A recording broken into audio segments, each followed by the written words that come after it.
बिस्मिल्लाहिर्रहमानिर्रहीम। अस्सलाम वालेकुम dear students, welcome to my channel. आज का हमारा लेक्चर है MT 601, लेक्चर नंबर 38 एंड 39 को हम डिस्कस करेंगे, जो कि हमारे पास चैप्टर नंबर 7 हमने स्टार्ट करना है, जिसमें हमने पढ़ना है क्यूइंग थ्योरी को। नाम से ही आपको लग रहा होगा कि क्यू का क्या मतलब होता है। मीन्स कि एक कतार बनाना किसी भी काम के लिए जब हम जाते हैं, फ़र्ज़ करें कि हम जो है वो किसी बैंक में जाते हैं। अगर हमने फ़िज़िकली जाके अपने बैंक से पैसे निकलवाने हैं, तो बैंक में जब हम जाएंगे तो वहाँ पे हमारे पास डिफरेंट काउंटर्स होंगे, और डिफरेंट काउंटर्स के ऊपर हमें एक क्यू नज़र आएगी, एक लाइन नज़र आएगी, जिसमें खड़े होकर हमने अपनी बारी का इंतज़ार करना होता है, और फिर हमारा काम जो है वो वहाँ से होता है। तो स्टार्ट करते हैं। सबसे पहले इसकी ये जो रीडिंग है, इसको आपने रीड आउट कर लेना है कि ये क्या है। It is the common phenomena in everyday life to see the large number of person waiting in the front of booking counter in a railway station, or in the theatre, or in the ration shop to have the some service carried out. यानी कि वही बात जो मैंने अभी आपको बताई है कि बेसिकली ये क्या होता है, हमारे पास वेट करना होता है। हमने एक क्यू हमने बनानी होती है किसी भी काम के लिए। जब हम जाते हैं कोई ऐसा काम जिसमें इस चीज़ की ज़रूरत पड़ती है, जहाँ पे कस्टमर्स कम ज़्यादा होते हैं, लेकिन जो सर्विस प्रोवाइडर होते हैं वो कम होते हैं, तो वहाँ पे हमें जाके क्यू बनानी पड़ती है। तो ये हमारे पास इसी चीज़ का कंसेप्ट है कि हम इन प्रॉब्लम्स को किस तरह से सॉल्व आउट कर सकते हैं, कि हमारे पास जो सर्विसेज हैं जो हम प्रोवाइड कर रहे हैं वो अकॉर्डिंग टू कस्टमर्स हो। यानी कि अगर हमारे पास एक और में 10 कस्टमर आ रहे हैं, तो उन 10 कस्टमर को डील करने के लिए हमारे पास 10 प्रोवाइडर भी अवेलेबल हों, या फिर 11 से 12 हो, ताकि हमारे पास कोई भी रश ना लगे और किसी भी कस्टमर को हमारे पास आने में कोई भी प्रॉब्लम ना आए। ठीक है। This formation of the queue occur whenever the present demand for the service exceed the present capacity to provide the necessary government, industry, schools and hospitals etc. यानी कि ये प्रॉब्लम कब आता है, कब हमें क्यू बनानी पड़ती है, कि जब हमारे पास जो है वो सर्विस प्रोवाइडर कम हो लेकिन जो कस्टमर्स हैं वो ज़्यादा हों। वही बात जो मैंने अभी आपको बताई है कि जब जो है वो सर्विस प्रोवाइडर, फ़र्ज़ करें कि एक जस्ट बंदा है वो काउंटर के ऊपर बैठा हुआ है, और डिफरेंट तरह के लोग डिफरेंट अपने प्रॉब्लम्स लेके उसके पास जाएंगे, तो वो हर एक बंदे को अलग अलग से डील करेगा, और हर बंदे के लिए अलग से उसको डाटा रिकॉर्ड करना पड़ेगा। और फिर वो हर बंदे के साथ जो है वो मैक्सिमम, अगर उसका टाइम 10 to 15 मिनट लग रहा है, तो वो जो उससे पिछले वाला बंदा है उसको 10 to 15 मिनट पहले उस बंदे का वेट करना पड़ेगा, फिर उसके बाद उसका काम शुरू किया जाएगा। तो ये इन प्रॉब्लम्स को सॉल्व आउट करने के लिए हमारे पास एक थ्योरी हमें दी गई है, जिसको हम कहते हैं क्यूइंग थ्योरी। अब इस क्यूइंग थ्योरी को किस तरह से जो है वो हम डिफ़ाइन करते हैं, ये हमने पढ़ना है, और किस तरह से हम इन प्रॉब्लम्स को जो है वो लीड कर सकते हैं, किस तरह से इनको सॉल्व आउट कर सकते हैं, वो चीज़ें हमने देखनी है। ठीक है।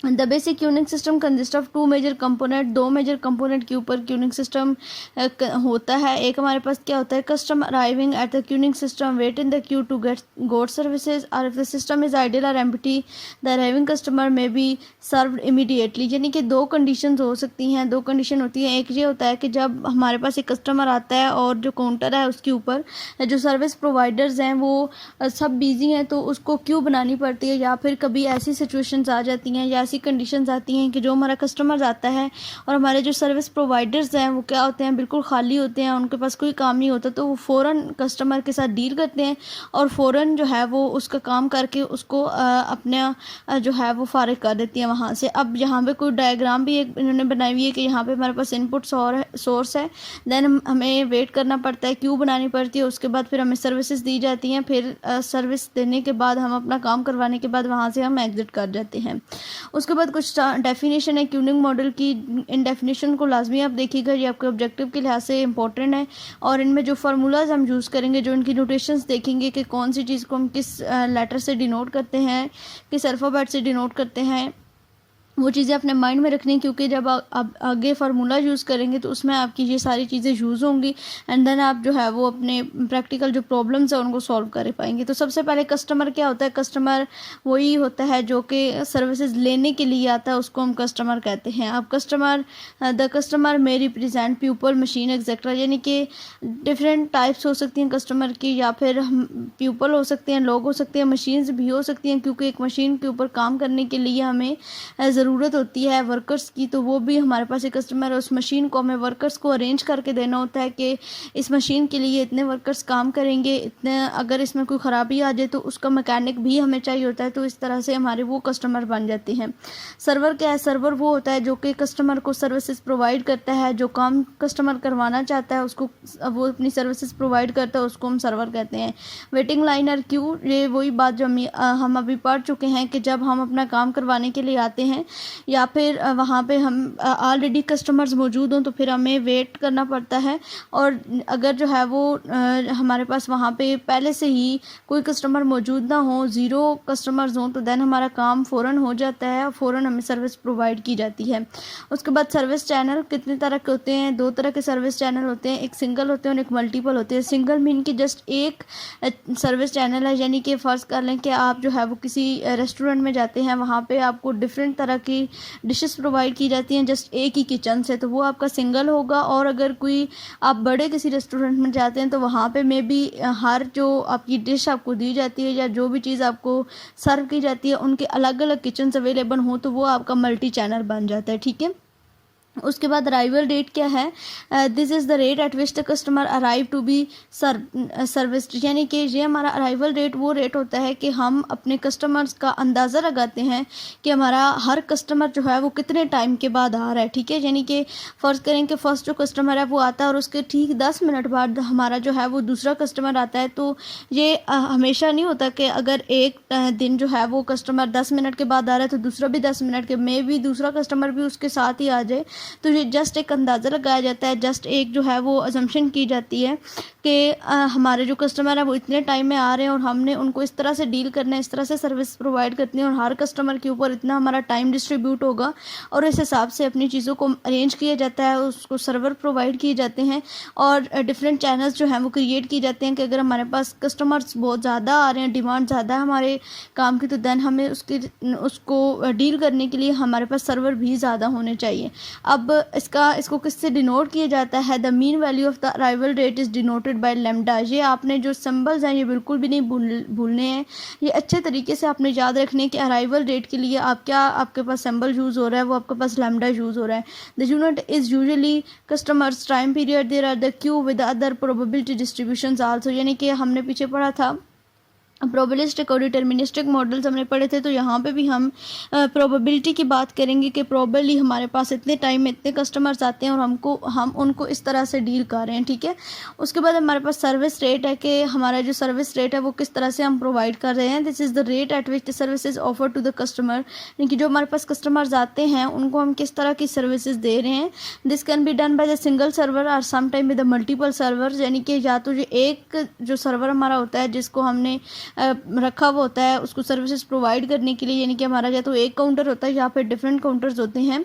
But this service rate refer to the service offered by the single service method, यानी कि ज़्यादातर क्या होता है कि मोस्टली हमारे पास जो है वो हमें क्या देखने को मिलता है, हमारे पास सिंगल सर्विस चैनल होते हैं, यानी कि कस्टमर ज़्यादा होते हैं लेकिन जो सर्वर होता है हमारे पास वो जस्ट सिंगल ही होता है। ठीक है, यानी कि एक ही काउंटर के ऊपर से हमें डिफरेंट काम अपने करवाने पड़ते हैं। उसके अलावा यहाँ पे देखें इसको किस तरह से डिनोट किस लफ्ज़ से किया जाता है। The mean value of the service rate is denoted by mu, the unit is the customer time period, यानी कि इसका यूनिट क्या है? Customer time period. इसमें भी वही चीज़ें डिस्ट्रीब्यूट की जाती हैं। The distribution of this rate play an important role in the mathematical model, other distributions are also assumed, यानी कि डिफरेंट दूसरी हम जो डिस्ट्रीब्यूशन है इनके पॉइजन डिस्ट्रीब्यूशन के अलावा इनको पॉइजन डिस्ट्रीब्यूशन को फॉलो करते हुए इन चीज़ों को जो है वो हम अरेंज करते हैं जो कि हमारे पास प्रोबेबिलिस्टिक टेक्निक में हम यूज़ करते हैं। ठीक है, और दूसरी डिस्ट्रीब्यूशंस को भी अज्यूम हम कर सकते हैं, नॉर्मल डिस्ट्रीब्यूशन को भी अज्यूम किया जा सकता है यहाँ पे। अब हम देखते हैं कि क्यू कितनी तरह की होती हैं। क्यू हमारे पास जो है वो 2 तरह की होती हैं, या तो फाइनाइट क्यू होती है या फिर इनफाइनाइट क्यू होती है। अब फाइनाइट क्यू क्या मतलब कितने कस्टमर्स हमारे उसमें होंगे तो हम उसको फाइनाइट क्यू कहेंगे। If the customer who arrive and form the Q R from the large population people crowding at the cinema theatre, यानी कि इनफाइनाइट क्यू वो क्यू होती है जहाँ पे बहुत ज़्यादा तादाद में लोग होते हैं जिनको हम काउंट नहीं कर सकते। और यहाँ पे देखिए फाइनाइट क्यू की हमारे पास एक एक डेफिनेशन है कि अगर कस्टमर की पॉपुलेशन जो है वो 30 से कम होती है तो हम उसको फाइनाइट क्यू कहते हैं। तो इट्स मीन कि जब 30 से अबव हो जाएंगे हमारे पास पर्सन, हमारे कस्टमर 30 से अबव हो जाएंगे तो उसका मतलब है कि वो हमारे पास इनफाइनाइट क्यू। ठीक है, ये दोनों डिफरेंस आपने यहाँ पे याद रखनी है कि फाइनाइट क्यू में कितने मेंबर्स होते हैं, मैक्सिमम आपके पास 30 होते हैं, 30 से कम होने चाहिए। ठीक है, 30 से ज़्यादा जब भी होते जाएंगे तो देन वो आपकी क्यू जो है वो इनफाइनाइट क्यू बन जाएगी। ये चीज़ें आपके ऑब्जेक्टिव क्लास से मोस्ट इंपॉर्टेंट है। देन उसके बाद प्रायोरिटी क्या है? प्रायोरिटी मीन्स के जब हम किसी काम के लिए जाते हैं तो हमारे काउंटर के ऊपर जब हम पहुंचते हैं तो वहाँ पे प्रायोरिटी किस शख्स को दी जाती है। कभी कभार ऐसा होता है कि जो हमारे फिक्स कस्टमर्स होते हैं उनको हम थोड़ा वेट करवा लेते हैं, और जो हमारे न्यू कस्टमर्स आ रहे होते हैं हम कहते हैं कि हम उनको ज़्यादा टाइम दें, उनको ज़्यादा अच्छे से डील करें ताकि नेक्स्ट टाइम भी वो हमारे पास हमारे कस्टमर जो हैं वो बन जाएं। तो this refer to the method of deciding which customer will be serve next. यही बात मैंने जो भी आपको बताई है कि हम ये डिसाइड करते हैं कि किस कस्टमर को हमने जो है वो नेक्स्ट सर्व करना है। लेकिन मोस्ट कॉमनली ये होता है कि first in and first out, यानी कि जो पहले आएगा उसको पहले सर्व किया जाएगा। लेकिन कभी कभार ऐसा हो भी जाता है, अब ये हर कंपनी का अपना रूल होता है कि उन्होंने किस तरह से कस्टमर्स को डील करना है। ठीक है, लेकिन जो मोस्टली यूज होता है वो फर्स्ट इन फर्स्ट आउट है, ये अपने माइंड में रखना है। This assumption has also an effect in the derivation of formula used for analysis, यानी कि आगे हम जो है वो फार्मूला इसका ड्राइव करेंगे तो देखेंगे। उसके बाद expected numbers in queue, this is the average at the mean number of customer waiting to be serviced, यानी कि ये हमारे पास क्या होती है, एवरेज होती है कस्टमर्स की जो हमारा सर्विस लेने के लिए वेट कर रहे हैं, और उसको डिनोट किया जाता है एल क्यू से। ये अब अपने जिन से डिनोट किया जाता है जिस चीज़ को, ये अब आपने खुद याद रखना है। आगे हम इनके डिफरेंट फार्मूलाज को भी देखेंगे। उसके बाद expected number in the system, this is the average number of customer इधर waiting in the line are being serve, यानी कि ये हमारे पास वो नंबर्स होते हैं जो कि या तो वेट कर रहे होते हैं लाइन में, या फिर उनको जो है वो सर्विस हम प्रोवाइड कर रहे हैं। और इसको किससे डिनोट किया जाता है, इसको एल से डिनोट किया जाता है। देन एक्सपेक्टेड टाइम जो है वो हमारा क्यू में कितना है, this is the expected or the mean time of the customer waiting in the line are being served, यानी कि ये हमारे पास वो टाइम होता है कि जितने टाइम के लिए हमारे कस्टमर को वेट करना पड़ता है हमारी सर्विसेज लेने के लिए, और इसको डब्ल्यू क्यू से डिनोट किया जाता है। Expected number in the non empty Q, ये हमारे पास क्या है, नॉन एम्प्टी क्यू मीन के वहाँ पे कोई भी कस्टमर नहीं है, जो कस्टमर इमीडिएटली आता है उसको उसी टाइम पे उसका काम करके उसको दिया जाता है, जिनकी उसको सर्विसेज प्रोवाइड की जाती हैं। दिस इज़ द एवरेज और the expected number of the customer waiting in the line excluding Dooj time when the Q is empty, यानी कि जब क्यू हमारी खाली होती है उस टाइम को छोड़ के हम जो है वो बाकी कस्टमर्स के नंबर्स को काउंट करते हैं कि कितने टाइम में हमारे पास कितने कस्टमर्स आ रहे हैं, और इसको किस तरीके से डिनोट किया जाता है। ये हमारे पास डिनोट किया जाता है जी एल एन से, हम इसको डिनोट करते हैं नॉन एम्प्टी क्यू को। ठीक है, उसके बाद हमारे पास है expected waiting time of non empty Q, यानी कि नॉन एम्प्टी क्यू हमें एक क्यू बनने का जब हम वेट करते हैं तो तब हमारे पास क्या टाइम होता है। This is the expected time of the customer wait in the line if he has to wait at all, यानी कि हमेशा जिसको वेट करना पड़ता है। This value is the average waiting time for all customer entering the queue when the serving counter is filled, यानी कि जब सर्विंग जो हमारा काउंटर होता है वो बिल्कुल फिल होता है, और उसके बाद जो हमारे कस्टमर्स आ रहे होते हैं उनको कितना टाइम वेट करना पड़ता है, ये हमारे पास आता है नॉन एम्प्टी क्यू में। यानी कि जो एम्प्टी नहीं होती, जो फुल क्यू होती है उसमें यहाँ पे हमने देखा कि non expected number in non empty Q, यानी कि जितने नंबर्स हमारे यानी कि जितने कस्टमर्स हमारे पास आते हैं उसको हम लेते हैं, यानी कि जो कस्टमर हमारा सर्व हो रहा होता है, जिसको हम सर्विस प्रोवाइड कर रहे होते हैं, उसको छोड़ के बाकी नंबर्स को हम देखते हैं। और फिर वेटिंग टाइम को भी हम देखते हैं कि कितना टाइम के लिए किस कस्टमर को वेट करना पड़ रहा है, कौन सा कस्टमर किस टाइम पे आता है, ये सारी चीज़ें यहाँ पे आती हैं। Then system utilisation or the traffic intensity, this is the ratio between the arrival and the service rate, यानी कि एक बंदा कितने टाइम के ऊपर आ रहा है, कितने कस्टमर्स के बाद आ रहा है, और फिर उसको सर्विसेज जो है वो हम कितने टाइम के बाद प्रोवाइड कर रहे हैं, और इसको ड्रो से डिनोट किया जाता है जो कि इक्वल होता है हमारे पास pi over lambda over mu के। लैम्डा हमारे पास अराइवल रेट के लिए हमने देखा था और सर्विस रेट के लिए हमने म्यू को देखा था, तो ये दोनों हमारे पास rho equal to mu over lambda over mu, ये आपने याद रखना है, यूटिलाइजेशन के लिए यूज़ होता है, ये आपके शॉर्ट क्वेश्चन में बहुत इंपॉर्टेंट चीज़ें हैं।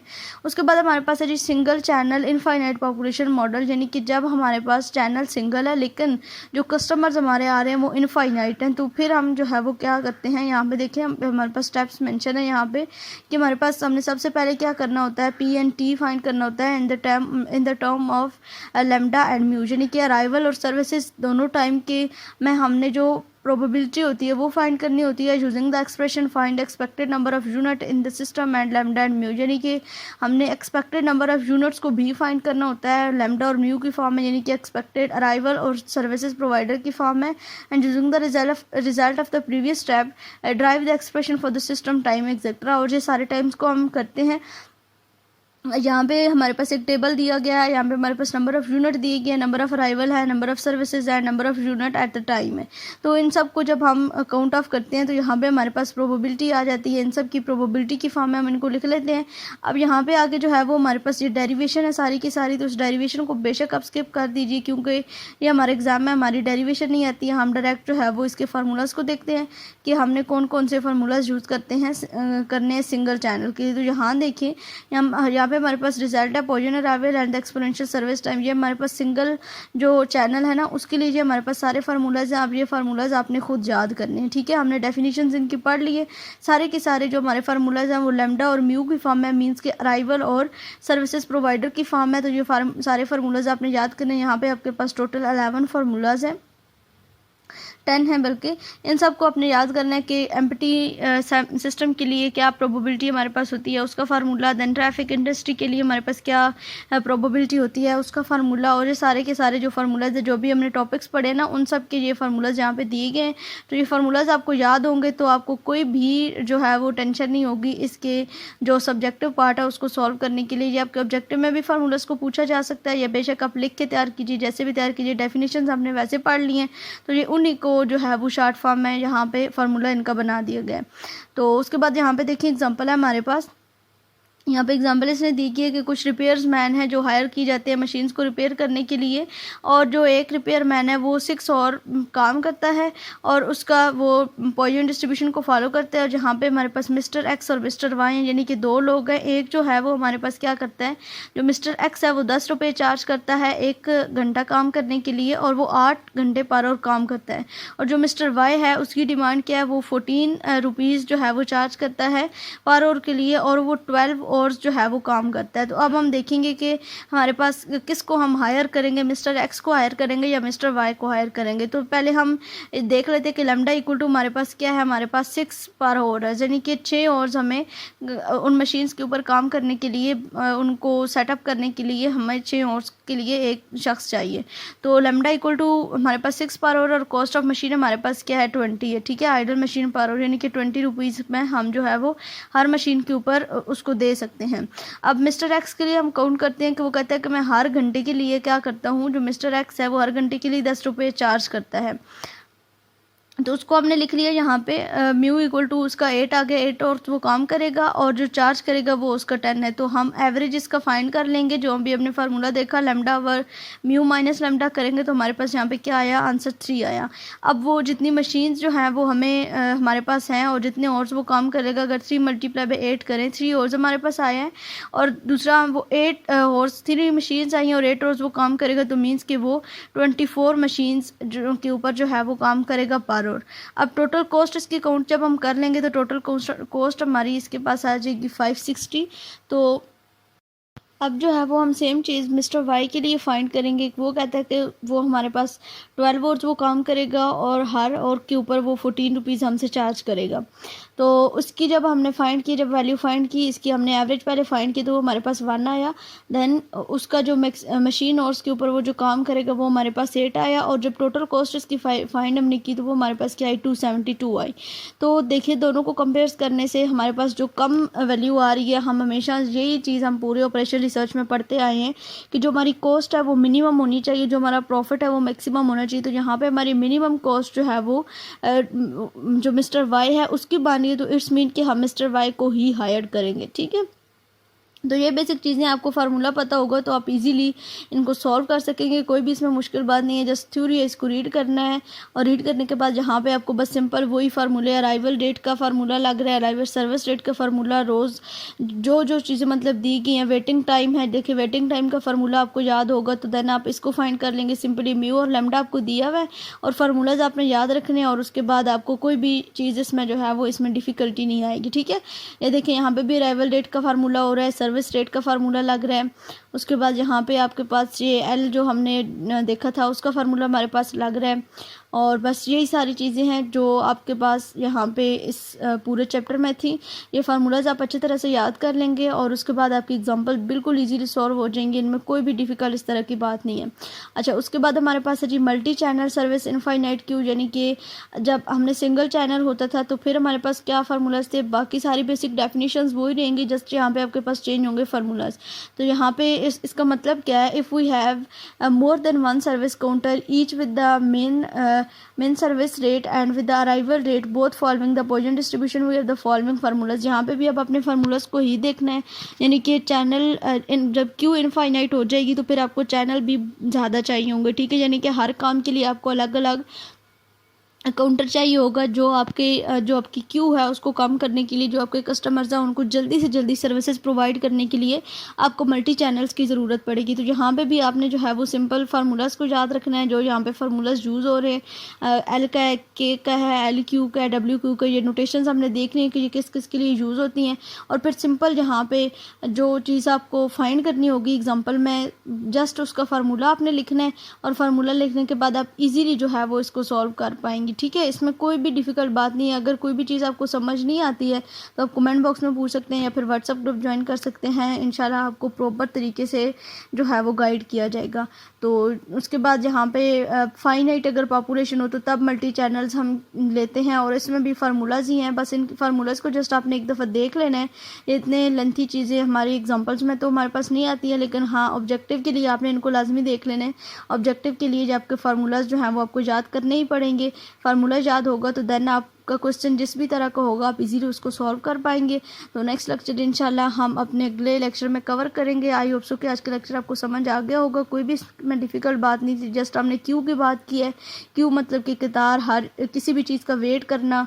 जब किसी भी काम के लिए हम जाते हैं, अगर वहाँ पर ज़्यादा कस्टमर्स की डिमांड ज़्यादा होती है उस काम में, तो फिर हमें वहाँ पर वेट करना पड़ता है, उसको क्यू कहते हैं। फिर इनफाइनाइट और फाइनाइट क्यू हमने देखी है और डिफरेंट बेसिक जो हमारे पास यहाँ पे टर्म्स थी क्यू के बारे में वो हमने देखी, उनके फार्मूलाज देखे और फार्मूलाज याद होंगे तो देन हम एग्जांपल्स इजीली सॉल्व कर पाएंगे। इनकी जो डेरिवेशन है बेशक आप उसको स्किप कर दें, डेरिवेशन बिल्कुल भी इंपॉर्टेंट नहीं है और ना ही वो हमसे एग्जाम में पूछी जाती है। तो मिलेंगे अपने अगले लेक्चर में, तब तक के लिए अल्लाह हाफिज़।